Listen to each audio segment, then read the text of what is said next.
All right, everybody. So today we're going to talk about one of the most frequently asked questions by our first-time home buyers, and that's? Yes. How much money do I need to buy a home?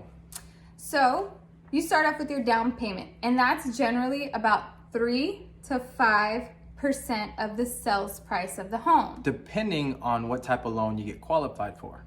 And now, since you're a first-time home buyer, you will qualify for down payment assistance, more than likely. And that'll cover that 3 to 5% down payment. Then, once you find your home, The one. then we have 3 days to deliver 2 checks. And those 2 checks are your earnest money check and your option check. Your earnest money is going to be 1% of the sales price. Let's say you find a home for $200,000. How much is that earnest money check going to be? You will write a check out for the earnest money for $2,000, which is 1% of $200,000. Exactly.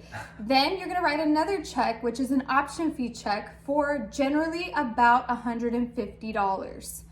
Okay? So then once you do that, you're going to have an inspector come in to inspect the home to make sure everything is good. That inspector fee is normally around $500. Then you have an appraiser fee, and that's about $500 as well. Lastly, what do you have?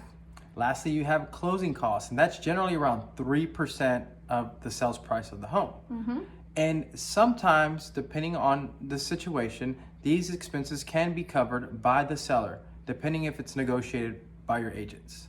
Agents like us will negotiate that for you. We're pretty aggressive. So remember at the very beginning when we talked about that earnest money check, the $2,000 check?